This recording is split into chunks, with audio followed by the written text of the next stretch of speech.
ஒரு அடர்ந்த காடு. அந்த காட்டுக்குள்ள ஒரு மனுஷன் நடந்து போறான். போகும்போது வழியில ஒரு கூண்டுக்குள்ள புலி இருக்கிறத பார்க்கறான். அந்த புலி அந்த மனுஷன் கிட்ட ரொம்ப பாவமா, தயவு செஞ்சு என்னை இந்த கூட்டுல இருந்து திறந்து விட, எனக்கு ரொம்ப பசிக்குது.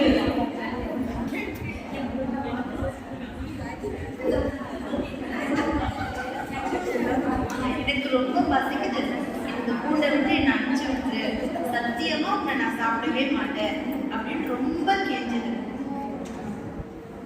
நான் உன் சத்தியத்தை தான் நம்ப முடியாது. நான் திறந்து விட்டா என் உயிரை நீ அவ்வளவுதான். இல்ல இல்ல, நிச்சயமா நான் உன்னை சாப்பிடவே மாட்டேன், தயவு செஞ்சு என்ன தரது, எனக்கு ரொம்ப பசிக்குது அப்படின்னு சொல்லிட்டு ரொம்ப கெஞ்சிச்சு. இல்ல இல்ல, நீ என்னை திறந்து விட்டேன்னா நான் எக்காரணத்தை கொண்டு நான் உன்னை சாப்பிடவே மாட்டேன், என்னை எப்படியாச்சும் திறந்து விடு, சத்தியமா உன்னை நான் சாப்பிட மாட்டேன். அந்த மனுஷன் என்ன பண்றான்? அந்த புலி சொன்ன சத்தியத்தை நம்பி அந்த கதவை திறக்கிறான். புலி என்ன பண்ணும்? வழக்கம் போல அந்த ஆள் மேல பாயுது. நான் இப்போ உன்னை சாப்பிட போறேன் அப்படின்னு சொல்லி அந்த புலி அவனை பார்த்து நரம்பிச்சு. உடனே அந்த மனுஷன், இல்ல இல்ல, நீ என்ன சாப்பிடாத, நான் ரொம்ப ஒல்லியா இருக்கேன், என்னோட அண்ணாவுக்கு வருவான், அவன் ரொம்ப குண்டா அவனை நீ சாப்பிடு.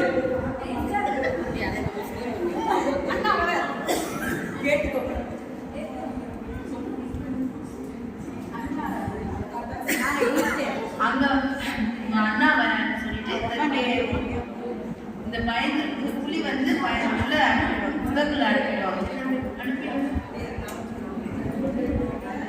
இப்போ அந்த அண்ணா, என்னோட அண்ணா வரப்போற, நீ வெளியில இருக்கிறத பார்த்தா அவருக்கு சந்தேகம் வந்துடும். அதனால நீ கூண்டுக்குள்ள போய் இரு, அவர் வந்த உடனே நான் உன்னை திறந்து விடுறேன் அப்படின்னு அந்த ஆள் சொல்லுவோம். அவர் சொன்னதை நம்பி இந்த புலி என்ன பண்ணும்? கூண்டுக்குள்ள போய் உட்காந்துடும். இப்போ அண்ணா வர அந்த புலி பார்க்கறது, அந்த ஆள் போய் அந்த கூட்டை திறக்கிறாரு. அண்ணா வரத பார்த்து புலி உள்ள போயிட்டா. இப்போ அந்த ஆள் என்ன பண்ற? அந்த கூட்டை லாக்கா போட்டுறாரு. அங்க ஒரு வேடன் வரும். அந்த வேடன் வரதை பார்த்த உடனே அந்த புலி, அச்சச்சோ, நம்ம வந்து அந்த மனுஷனோட பேச்சை கேட்காம விட்டுட்டோமே அப்படின்னு சொல்லி ரொம்ப வருத்தப்படுச்சு. இதோட